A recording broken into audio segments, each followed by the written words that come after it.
Hi, my name is Mitchell Boswell, and I will be presenting the paper Improved High Voltage DC Reactive Power Control using Fuzzy PI on behalf of the Engineering Institute of Technology. So I'm first going to explain the two key components in which our research is based around. With the growing use of alternate power generation sources such as wind and solar, high voltage DC systems are an important enabler for power distribution between grids. This is especially the case for long distance. There already is high voltage DC systems implemented in various countries around the world, but it's still a small fraction compared to AC transmission systems. And another important component of our research is reactive power, which is present in all AC systems. So reactive power is the result of inductive and capacitive loads, which are connected to the electrical transmission system. So unless the AC system is in pure resonance or purely resistive, which is very rare, reactive power will exist. And as far as total power delivered, we consider it a loss in the system. So by minimizing reactive power, we can increase transmission efficiency. However, reactive power is useful for maintaining a stable grid voltage within the system. So we need minimum amount of reactive power to ensure a stable system, but not too much to increase the efficiency of the power delivered. So I'd like to touch on some advantages and disadvantages between AC versus DC transmission. So high voltage DC systems are at the moment more expensive to implement. However, are more cost effective as the transmission distances increase when comparing to AC transmission. This is due to transition in DC being more efficient. So as distances increase, it is not restricted as the same way as an AC transmission. As mentioned with AC transmission, we have reactive power present, which is a loss in the system, and reactive power is not present in DC, so it is not a loss. A key component which enables us to use DC transmission is the use of power electronics such as voltage source converters, which are common in use for high voltage DC. So the benefit is, as we're increasingly advancing in both communication and computation power and speed, we can use power electronics to react to disturbances or system errors within a far smaller time window than with traditional AC systems, which would typically not require power electronics as an enabler for the transmission. In an AC system, active power is delivered dependent on the voltage phase angles at the transmission source and consumer. As such, the maximum active power which is transferred is dependent on the steady state and transient system stability. So DC does not suffer from these problems, and because we have a source converter in between, we can control the thyristor firing angles of the converter to either increase or decrease reactive power compensation without the need for additional hardware. For long distance AC transmission, however, the need for reactive power compensation devices such as static VAR compensators or static synchronous compensators are still required. But on the DC side, this compensation is not needed. So one thing that high voltage DC does have a drawback on is the protection, as we don't have a natural no zero crossing as with AC, but we don't go into further detail in this paper. Frequency isn't a variable that we need to worry about with DC, and another advantage with high voltage DC is in terms of topology, it needs less physical conductors for operation, and I'll explain the various topologies that can be used. For any high voltage DC system, there's multiple topologies that can be employed depending on the redundancy and reliability requirements. So modern recent systems and what we're focusing on in our research are voltage source converter based systems. Line commutated converter systems are an older technology and improvements being made, but it wasn't our main focus of research. So some common VSC topologies that are implemented are monopole with ground return path. This is the most cost-effective option as only one conductor is required for power flow and the ground earth is used as a return path. It consists of a single VSC converter at each node and only a single main conductor for the power flow.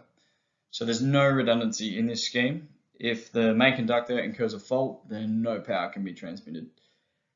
This option is not really viable when there are concerns for maybe corrosion or harmonics in the return path. An improvement on this system is by using a metallic return path. The uncertainties that may exist within the ground return are eliminated, but like the first scheme, it still only has a single VSC converter at each node, but 2 conductors for power flow. This scheme still has no inherent redundancy as a fault will still cause a system outage. A single fault will still cause a system outage. A bipole model consists of 2 VSC converters at each node, which allows for monopole operation in case of a fault condition, and has a ground return path. This scheme consists of 2 main conductors for the power flow and a single ground earth return path. If a fault is to occur on either conductor, the power can still flow between one set of converting equipment, allowing for 50% power flow under fault conditions, but the ground earth return path still consists of the DC current flow through the ground and inherits the possible corrosion and harmonic problems that exist with the monopole ground return topology.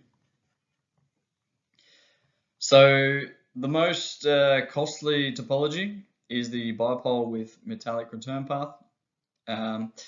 It requires the most equipment out of all the previous topologies, and it has all the benefits of the bipole system with the ground return, but removes the corrosion and harmonic problems that may be present.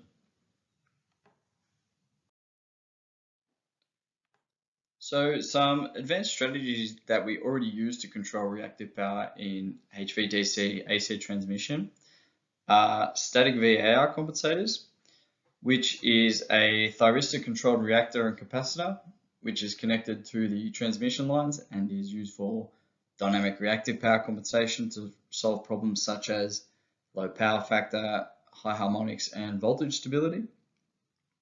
The disadvantages with this is as the voltage drops, the reactive power output drops.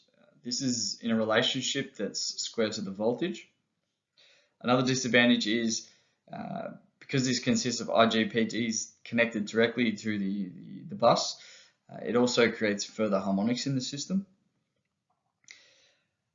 Static synchronous compensators, or STATCOM, are used to regulate system voltage transients, so during load injection or rejection.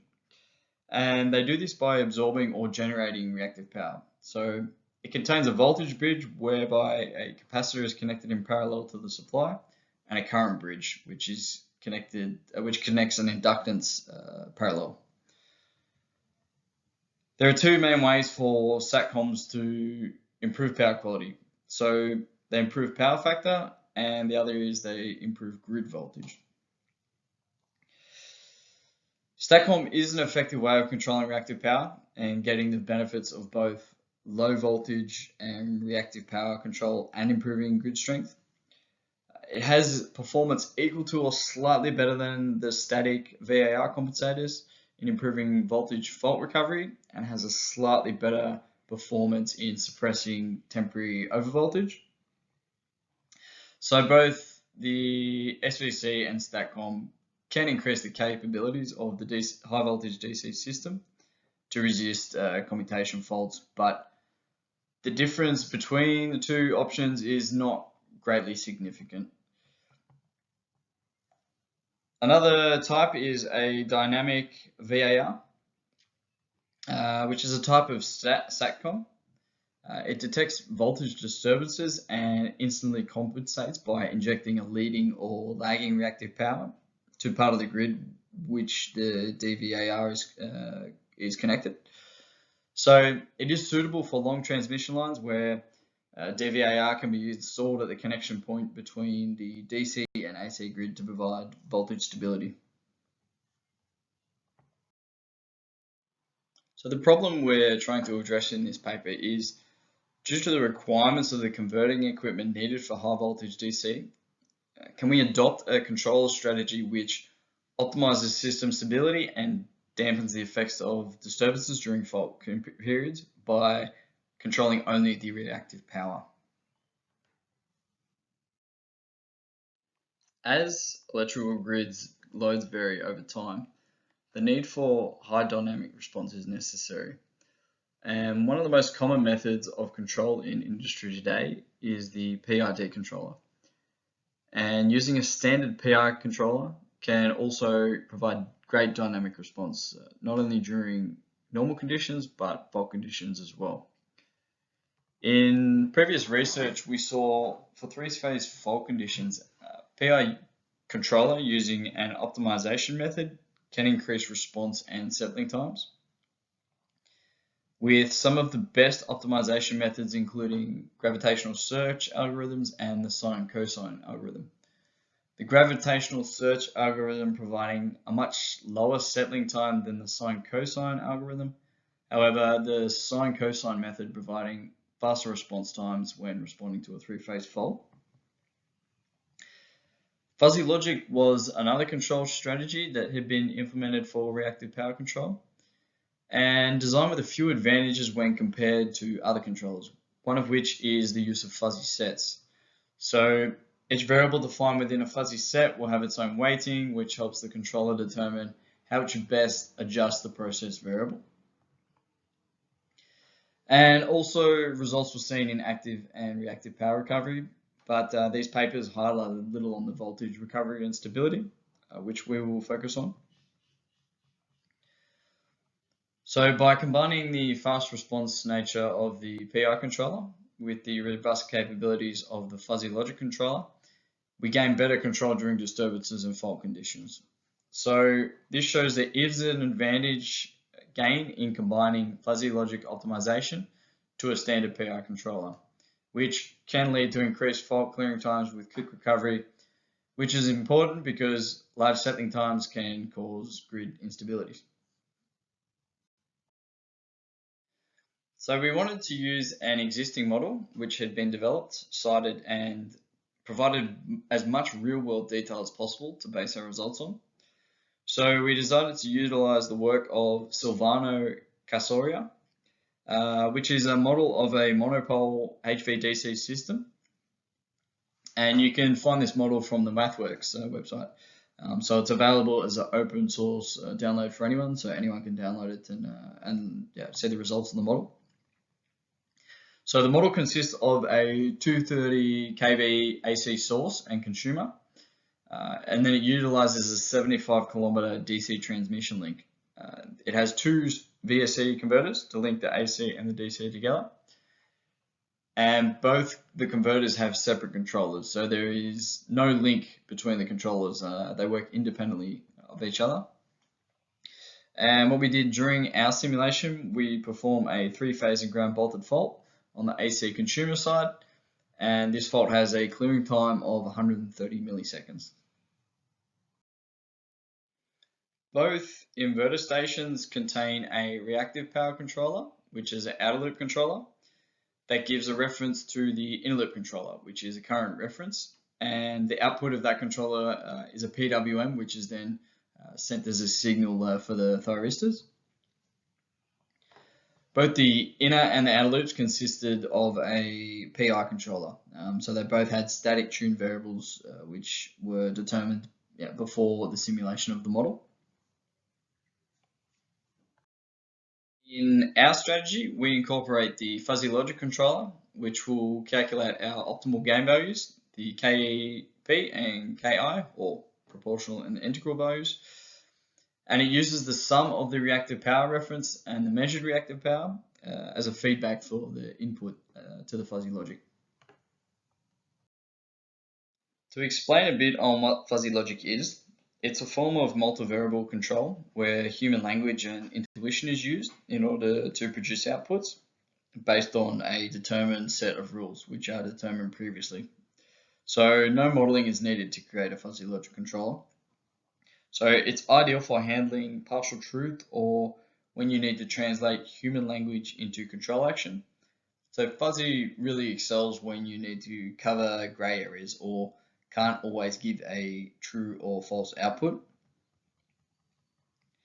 For our fuzzy controller, we have two fuzzy inputs, which are the error delta and the error rate of change. So after the fuzzification process, we have three outputs, which are the proportional and derivative gain and an alpha constant. And then outside the fuzzy controller, we use all these three values to calculate the integral gain. So effectively, the fuzzy controller can be used for PI or PID control. The membership functions that are implemented for the inputs are positive and negative big, small, medium, and a zero membership function. So that gives us 7 memberships that the inputs can be part of, and they take the triangle membership function shape. And the output is either big or small, which utilize a Gaussian membership. The alpha output is used to improve the integral gain. So when there is little error, but there is large rates of change, for example, oscillations due to noise, the integral action can still be increased to ensure the response is not too slow around the set point reference and can still pick up small changes. The rule base follows the logic that large error and a small rate of change means we need large proportional gain, and small error with large rate of change, then we need a large integral gain. So if we apply this logic for every iteration, we end up with a total of 49 rules. And based on this rule set, we can see that the output control surfaces are opposite, which is what we would expect to see based on our logic that we were thinking. After running the base simulation with static PI values and the fuzzy logic simulation with dynamic PI values, we saw an improvement in overshoot and also shorter recovery time of the DC link voltage. Note the voltage plot may look insignificant, but these values are per unit values, so it is quite a big improvement. The voltage overshoot was reduced by 4.9%, which equates to around 11 kV. And the left-hand figure shows the difference of how the controllers are handling the reactive power reference, with the standard PI controller having a large overshoot and long settling time after the fault being cleared compared to the fuzzy logic controller. In conclusion, using fuzzy PI, we were able to improve voltage overshoot by 4.9%, which equated to around 11 kV. DC link voltage recovery time improved by 50 milliseconds. So using fuzzy to control reactive power, we saw improvements in voltage stability and recovery times for high voltage DC systems. That concludes the presentation, and thank you for watching.